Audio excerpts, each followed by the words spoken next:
저는 봄부터 제가 생각을 해보면 힘내세요 이 말을 많이 한 것 같습니다. 처음 들으시나요 혹시? 그럼 아마 힘 안 내도 되시는 상황이었을 겁니다. 힘을 충분히 많이 내시는 상황이었을 겁니다. 지난번부터 힘내세요란 말을 많이 하고 있다는 생각을 합니다. 말로도 하고 문자나 카톡으로도 많이 했습니다. 근데 힘내세요라는 말을 그냥 막 던지진 않았습니다. 이 말을 써놓고 지웠다 썼다를 좀 반복하는 날이 굉장히 많았습니다. 왜냐면은 이렇게 말한다고 힘이 나는 건가? 그런 생각을 또 이제 했기 때문입니다. 이렇게 말한다고 도움이 될까? 아무 도움이 안 되고 괜히 힘내세요 그렇게 그냥 말하는 건 아닐까? 듣는 분이 힘이 나야 되는 건데 어떨 때는 너무 힘들어서 지금은 그냥 힘들어하고 있어야만 할 것 같은데 도리어 제가 힘내세요라고 말을 하면 그 말이 잘 안 느껴지는 거죠. 그래서 지금 나에게는 힘을 낸다고 하는 게 사치나 지금 나에게는 힘을 도저히 힘낼 수 없는 상황이라 목사님이 내 상황을 충분히 헤아리지도 못하시는 것 같고 그리고 힘내라고 하니까 그 말이 내겐 사치다 이렇게 느끼시거나 혹은 그 힘내라는 말조차 들으면 무거워질까 봐 그래서 그 힘내라는 말도 썩 쉽게 하기가 어려울 때가 있었습니다. 말이라는 게 무게가 있어가지고 가벼운 말들은 가볍게 이제 들어오지만 힘내라 이런 말은 때로는 그 말 자체로도 사람을 무겁게 만들 수 있다 그 생각을 했기 때문입니다. 근데 이번 주간에도 한 주를 마치면서 보니까 이번 주간에도 힘내란 말을 여러 번 또 했더라고요. 힘내세요. 힘내셔야 합니다. 화이팅. 주님께서 함께 하실 거예요. 기도할게요. 기도하겠습니다. 이런 말들은 다 쉽게 건네는 말은 아닙니다.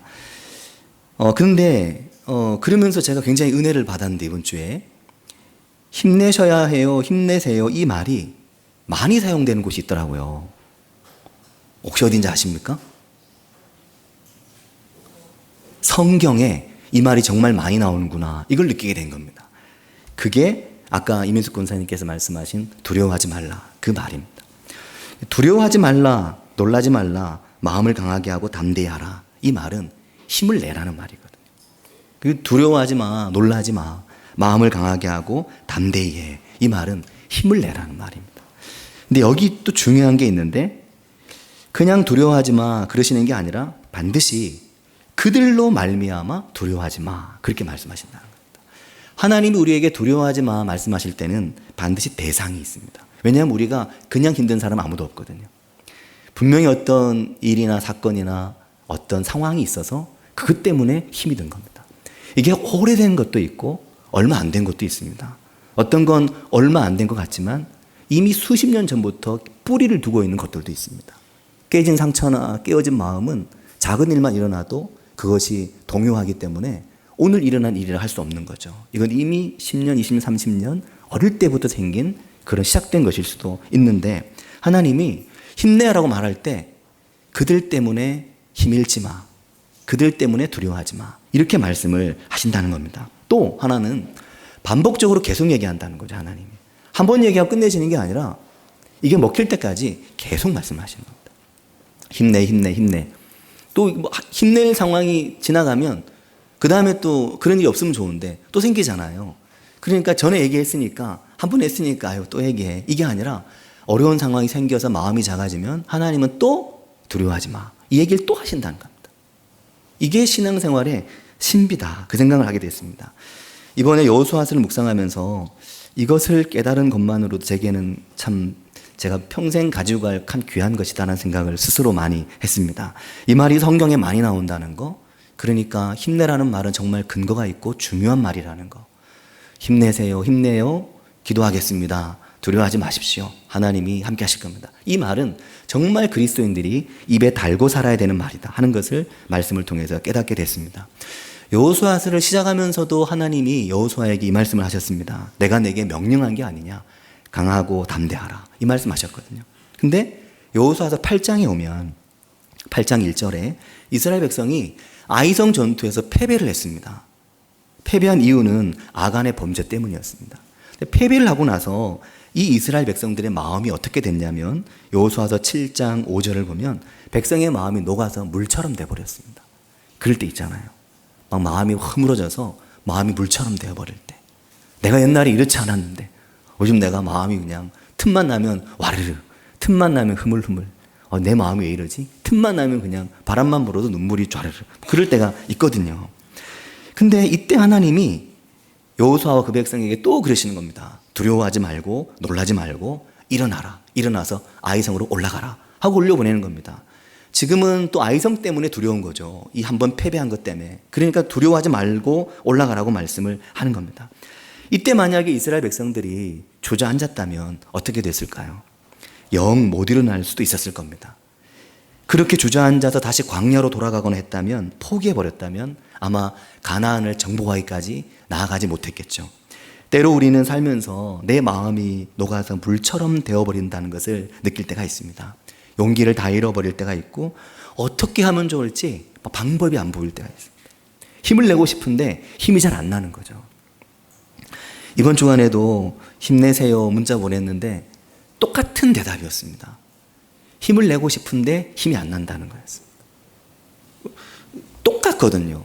힘을 내세요라고 말할 때 그 말 듣고 목사님 힘내란 말 들으니까 힘이 확 나네요, 이렇게 이야기하실 수 있는 분이 많지 않고, 정말 힘이 없을 때는 힘내라고 말해도 썩 바로 힘이 잘 안 나시는 거죠.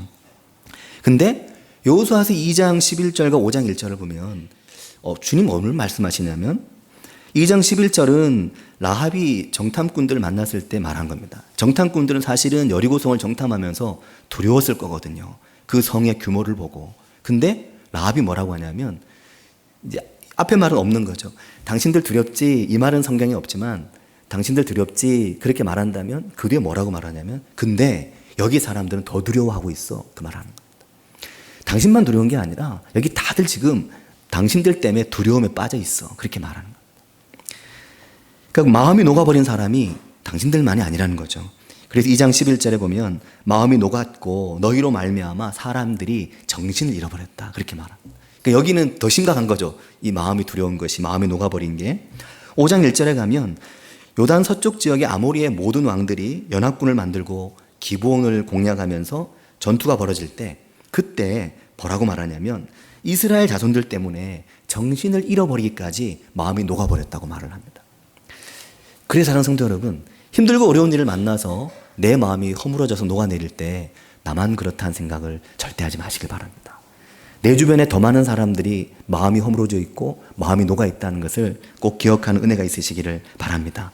마음이 녹아버리고 두려움에 사로잡힌 일은 누구에게나 일어날 수 있는 일이기에, 그래서 주님은 마음을 강하게 해라, 담대해라, 이 말을 계속 하시는 겁니다. 우리 교회에서 가장 마음이 강한 사람이 저 아니겠습니까? 제가 가장 마음이 강하죠. 제가 가장 담대하고 제가 가장 두려움이 없습니다. 그러나 저도 마음이 약해지고 두려워질 때가 수시로 있다는 걸 이 여호수아서가 우리에게 보여주는 겁니다. 그러니까 내 주변에 정말 강해 보이는 사람도 사실 겉으로만 그렇지 속으로 보면 마음이 녹아있는 경우가 있다는 거죠. 그러니까 힘내세요라고 말해서 손해볼 일은 없다라는 겁니다. 힘내세요라고 말했는데 뭐지 나 힘났는데? 이런 사람은 없다는 겁니다. 힘내세요 그러면 누구나 다 그 말에 힘을 얻고 위로를 얻는다라는 겁니다. 여호수아서 10장으로 오면 10장 8절에 그때 여호와께서 여호수아에게 이르시되 그들을 두려워하지 말라. 또 힘내라 하시죠. 내가 그들을 너의 손에 넘겨주었으니 그들 중에서 한 사람도 너를 당할 자가 없으리라. 그렇게 말씀합니다. 하나님이 계속해서 힘내, 힘내, 두려워하지 마, 이 말씀하는 겁니다. 근데 여호수아서 10장 8절은 가나안 남부 아모리 족속 연합군과의 전투를 앞두고 여호수아를 향해 하나님이 하신 말씀입니다. 힘내라, 두려워하지 마라. 근데 이 말을 듣고 같은 10장의 25절에 가면 이번에는 여호수아가 이스라엘 백성과 지휘관들을 불러서 가나안 연합군의 왕들의 그 체포되어 온 왕들을 바닥에 눕히고 목을 밟고, 그때 뭐라고 말하냐면 그 백성들을 향해, 지휘관들을 향해 두려워하지 말며 놀라지 말고 강하고 담대해라, 그렇게 말하는 겁니다. 사실은 여호수아도 좀 전에 마음이 너무 두려워가지고, 그래서 마음이 작아져 있어서 하나님이 두려워하지 말고 놀라지 말라, 그 얘기를 들어서 조금 이제 전투를 수행했는데 이제 자신의 지휘관들을 놓고 그들을 향해 두려워하지 마, 놀라지 마, 힘내, 그렇게 말을 하는 겁니다. 사랑을 받아본 사람이 사랑을 한다고, 위로와 힘내란 말을 들어본 사람이 그 말을 하는 겁니다. 또 이 말을 사람에게 듣는 것도 의미가 있지만 하나님께 이 말을 들을 수 있을 때, 그때 정말 영향력 있는 권위자, 힘을 북돋우는 바나바와 같은 그런 사람이 되게 되는 겁니다. 사랑하는 성도 여러분, 하나님께서 내 귀에 내 마음에 들려주시는 힘내라, 두려워하지 마라, 이렇게 말씀하신 하나님의 음성을 듣고 살아가신 은혜가 있으시길 바랍니다. 그 힘내라는 말이, 두려워하지 말라는 말이 귀에도 들립니다. 마음에도 들립니다. 눈에도 보입니다. 중요한 건 하나님께 그 말을 들으면, 하나님께서 그 위로를 주시는 걸 느끼면, 그러면 정말 힘이 난다는 겁니다. 근데 문제는 우리가 힘들고 어려울 때 하나님께서 하시는 그 말씀을 듣고 싶은데 하나님이 하시는 그 말씀을 듣도록 안 하는 겁니다. 그 말이 그냥 막 들려오면 그 위로를 누구나 그냥 막 내 마음대로 하고 힘들 때 다 받을 수 있으면 얼마나 좋겠습니까? 그럼 예배도 무슨 필요가 있으며, 말씀은 무슨 필요가 있으며, 기도는 무슨 필요가 있겠습니까? 그 하나님의 위로와 하나님의 한없는 힘을 받으려면 그 자리에 가 있어야만 되는 겁니다. 사단은 반대로 하나님의 사람에게서 힘을 자꾸 뺍니다. 타이어에 바람 빼듯이 힘을 빼는 거죠. 어쨌든 힘을 빼고 어쨌든 약화시키는 겁니다. 그게 사단의 전략입니다. 하나님의 사람은 가만 놔두면 힘이 빠집니다. 자전거도 한 달, 두 달 밖에 세워놓으면 바람 빠지잖아요. 그래서 바람 넣어줘야 되거든요. 바람이 어디로 빠졌는지 모르겠어요. 바람이 빠집니다.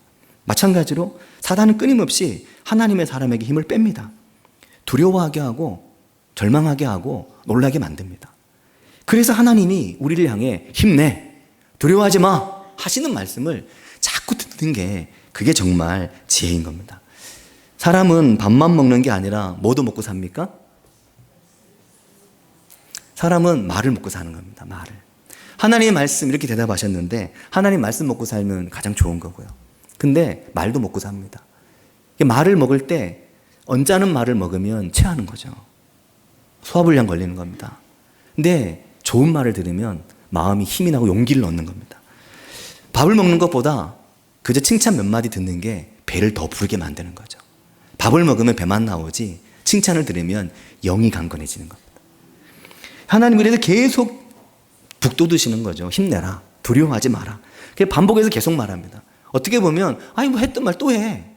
한 번 하셨으면 됐지 뭐 자꾸 해. 하지만 우리도 뭐 한 번 하면 됩니까? 우리도 자꾸 해줘야, 자꾸 들어야 힘이 나잖아요. 어제 아침에 막 기도할 때 마음이 너무 강건해졌어요. 그래서 막 저한테 문자 보내면 목사님 오늘 기도하는데 제가 마음이 너무 강해졌다고, 감사하다고. 근데 그 다음날 보면 또 코가 석자나 빠져가지고 있고, 그래서 하나님이 또 힘내라 얘기를 하셔야 되는 겁니다. 근데 그걸 하나님이 피곤해하지 않으시는 거죠. 문제는 우리가 그렇게 격려하고 힘을 주시는 자리에 안 가는 게 문제인 겁니다.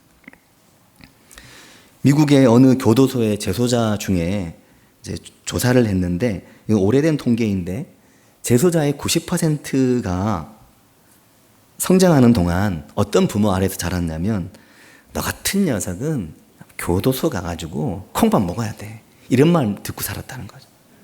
근데 이게 잘 이해가 안 되시죠? 여기는 대부분 교도소에 안 가실 분들이 계시니까 이해가 안 되는 겁니다. 근데 대부분 이제 그 교도소 안에서 이것을 해보니까 그 안에 있는 뭐 여러 가지 정말 심각한 일로 들어와 있는 살인자들, 이런 상황을 보니까 다 똑같이 너 같은 인간은 교도소 가서 콩밥 먹어야 돼, 이 말을 듣고 사는 사람이 90%였다는 겁니다. 그럼 10%는 뭘까요? 10%는 다른 여러 상황들이겠죠. 그리고 거기 들어가지 않은 10%, 그들은 그런 온갖 말을 듣고 100%의 그런 말을 들은 사람들 중에 그 온갖 말을 듣고 또 살아남은 사람들이 있는데, 그들은 또 다른 말로 격려를 받고 또 다른 말로 위로를 받아서 살아남은 이들도 있겠죠. 근데 재소자 중에 90%는 그렇다는 겁니다. 괴테가 한 말 중에 정말 중요한 말을 하나 가르쳐 드릴 건데 잘 기억해 놓으시기 바랍니다. 이거 정말 기가 막힌 말이라 잘 기억해 놓으시기 바랍니다. 괴테가 이런 말을 했다고 합니다. 위대한 철학자잖아요. 인간은 보이는 대로 대접하면 결국 그보다 못한 사람이 되지만 잠재력을 보고 대접하면 그보다 더 큰 사람이 된다. 멋지죠? 제 말이 아니고 괴테의 말입니다. 기가 막히죠? 정말 너무 맞지 않습니까? 보이는 대로 대접하면 그 말만큼 되면 되는데 그 말보다도 안 된다는 겁니다. 사람이. 근데 잠재력을 보고 대접을 하면 그 잠재력보다 더 큰 사람이 된다는 겁니다. 야, 이 너무 맞는 말이지 않습니까? 어떻게 말을 자주 하십니까? 보이는 대로 말하십니까? 아니면 더 크게 말하십니까? 칭찬은 아무리 해도 아깝지 않은 거고, 격려와 위로의 말은 아무리 해도 아깝지 않은 겁니다. 오늘 너무너무 힘들어하는데 괜찮아. 당신 내일이 되면 반드시 또 잘 해낼 거야. 그 사실 가능성을 보호하는 말이거든요. 근데 그 말이 그 사람을 결국 그렇게 되게 만들어 간다는 거죠. 사람의 말도 그런데 하나님의 말씀은 오죽하시겠습니까? 내가 정말 힘든데 어느 날 예배를 드리는데 막 찬양을 하는데 오늘 찬양이 오늘따라 내 가슴을 막 후벼 파요. 그러면서 막 온 땅을 밟으면서 임하시는 하나님에 대한 찬양을 하는데 막 그 말씀이 막 내가 말씀 같고, 그러면 여기서 얻는 힘은 어떤 것과도 비교가 안 되는 겁니다.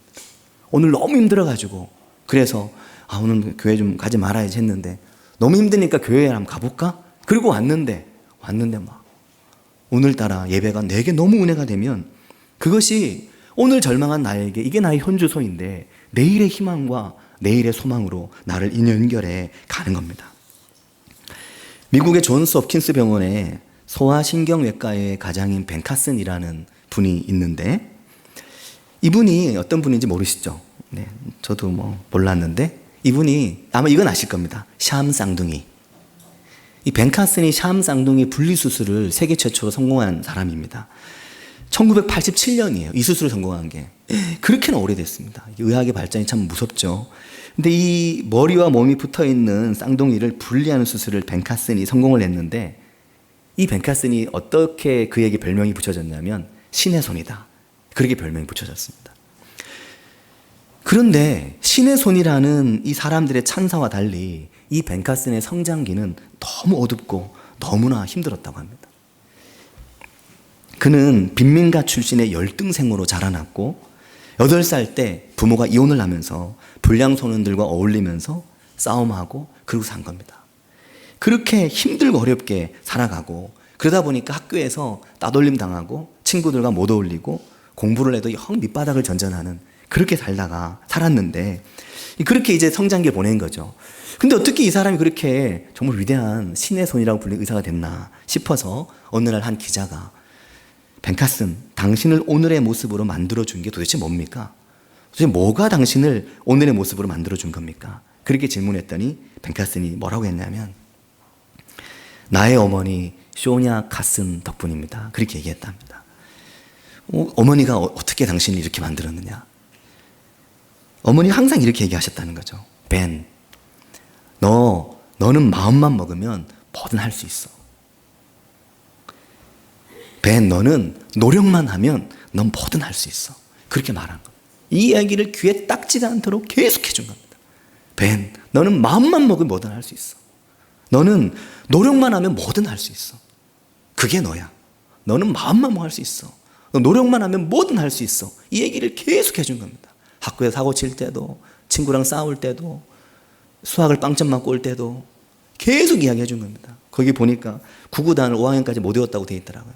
그럴 때도 계속 이야기해 준 겁니다. 너는 마음만 먹으면 할 수 있어. 얘기해 준 겁니다.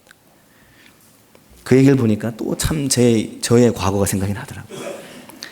제가 학교에서 어렵게 지낼 때 친구들이 저에게 가분수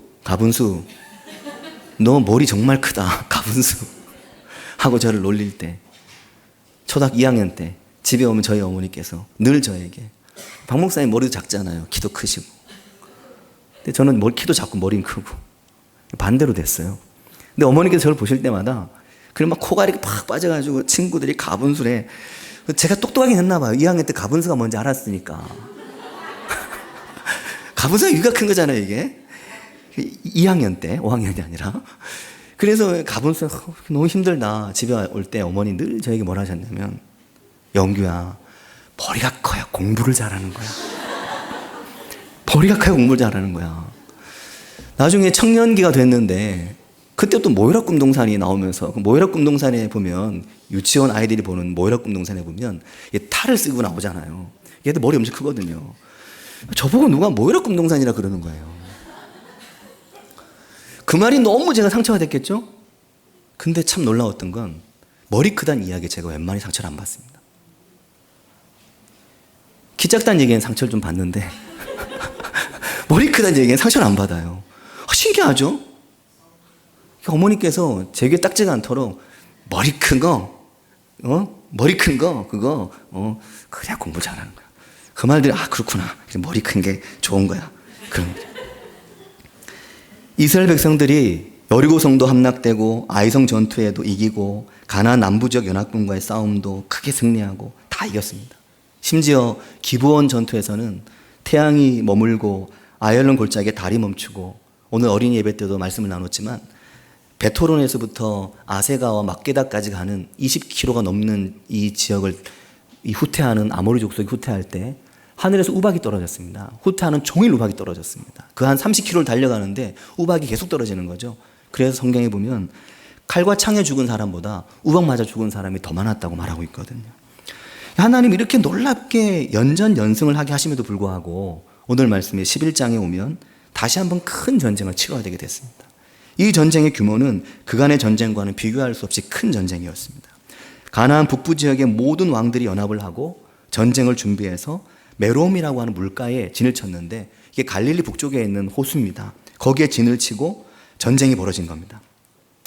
여호수아서 11장 1절 오늘 말씀해 보면 하솔이라고 하는 나라의 왕 야빈이 가나안 중부와 남부의 연합군들이 여호수아에게 참패했다는 소문을 듣고 북쪽 지방의 왕들을 규합해서 전선을 만들어낸 겁니다. 그래서 말씀의 2절부터 쭉 보면 마돈 왕, 시므론 왕, 악삽 왕, 북쪽 산지와 긴네론 남쪽 아라바와 평지와 서쪽 돌의 높은 곳에 있는 왕들과 동쪽과 서쪽의 가나안 족속과 아모리 족속, 헷 족속, 브리스 족속, 산지의 여부스 족속, 미스바 땅 헤르몬 산 아래에 있는 히위 족속 이 모두에게 서신을 보내서 그들 모두가 전쟁에 동참하게 만들었습니다. 이 규모가 얼마나 컸냐면 4절과 5절에 보면 그들이 그 모든 군대를 거두리고 나왔는데 백성이 많아서 해변에 수많은 모래같이 많았다고 말합니다. 말과 병거도 많고 이 전쟁에 도저히 감당할 수 없는 큰 전선이 만들어진 겁니다. 그러니까 여호수아 마음이 또 어떻게 됐을까요? 또 작아졌겠죠. 그러니까 하나님이 또 말씀하시는 겁니다. 6절에 말씀하시죠. 여호와께서 여호수아에게 이르시되 그들로 말미암아 두려워하지 마. 이 얘기를 또 하시는 겁니다. 그들 때문에 무서워하지 마. 그들 때문에 겁먹지 마. 말씀을 또 하는 겁니다. 내가 너와 함께하고 내가 너를 버리지 않고 내가 너를 떠나지 않아. 이 이야기를 또 하시는 겁니다. 사랑하는 성도 여러분, 그래서 하나님의 역사에 쓰임받는 믿음의 사람들의 뒤에는 하나님의 음성을 끊임없이 듣는 그런 시간들이 있습니다. 하나님의 음성이 자꾸 내 귀에 들려오고 내 마음에 들려와야 그래야 우리가 하나님의 말씀에 붙들리고 하나님이 주시는 담대함에 붙들리게 되는 겁니다. 하나님 쓰실 수 있는 정말 큰 사람들은 주변에 격려하고 칭찬하고 힘을 북돋은 사람들이 있습니다. 그를 격려해주고 그를 칭찬해주고 위로해주고 격려해주고 좀 말 안 듣고 좀 못할 것 같지만 그래도 가능성을 보고 잠재력을 보고 잘할 거라고 할 수 있다고 그 말을 해주는 겁니다.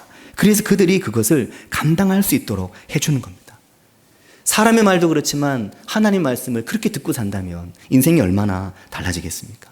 그렇기 때문에 하나님이 주신 음성을 자꾸 들을 수 있는 자리에 가시기 바랍니다. 어디에서 그 음성이 잘 들립니까? 나는 교회를 안 가도 그 음성이 잘 들려. 그런 분 계십니까? 없을 겁니다. 예배를 한 번 더 가고 말씀을 한 번 더 듣고 단순히 말씀을 듣는다기보단 예배와 하나님의 임재에 대한 사모함이 우리의 마음에 있을 때 하나님의 말씀에 대한 사랑, 말씀을 읽고 기도하는 자리에 부지런히 가고 그때 하나님의 음성이 들려오는 겁니다. 안 그러면 안 되는 거죠. 그냥 신앙생활 대충대충 하면서 하나님의 음성을 들으려고 한다? 그건 너무 욕심 부리는 겁니다. 그건 너무 횡재를 요구하는 겁니다. 인생의 횡재가 한 번은 와도 두 번, 세 번 계속 오나요?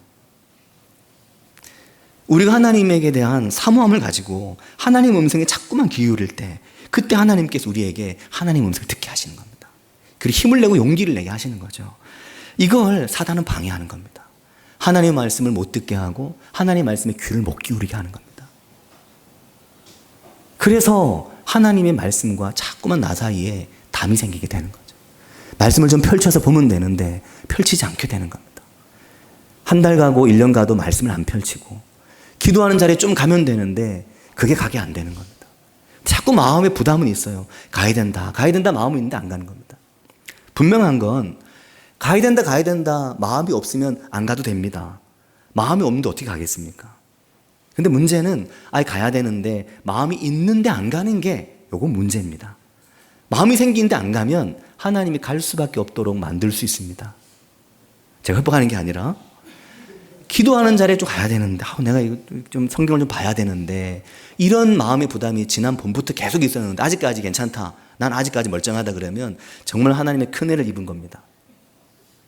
하나님의 그 큰 은혜를 앞으로도 계속 입으시기를 바라나 한편으론 조금 물일이 생겨도 하나님의 말씀이 붙드는 게 우리에게 영적으로 유익하고 우리 영혼을 강하게 하는 길이 되는 겁니다.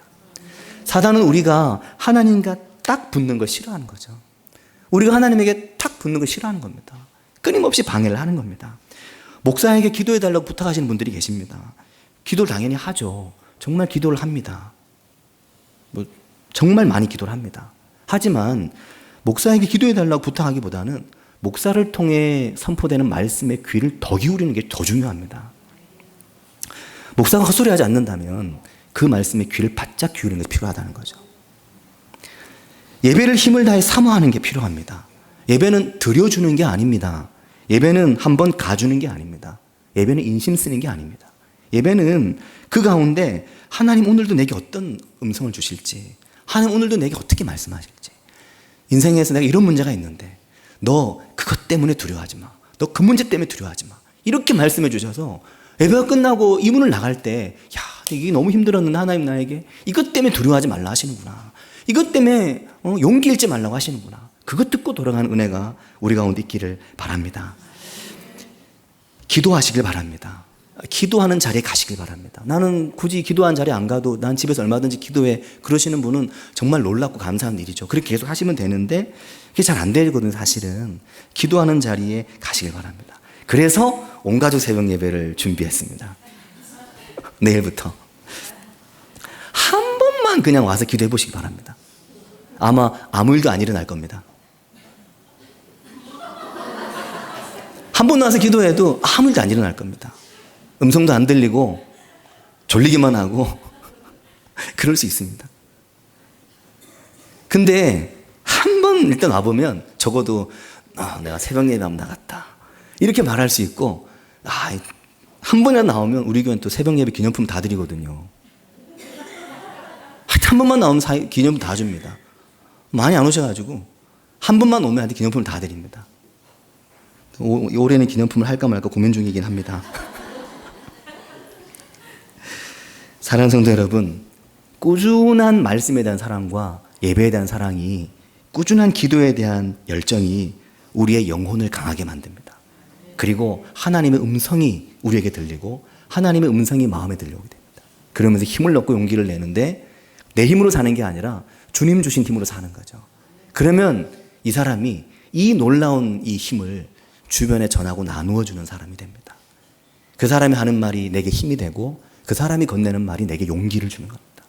그 사람이 말을 해주면 마음이 강해지는 겁니다. 그런 은혜의 성도가 우리 모두가 되길 바랍니다. 같이 기도하겠습니다.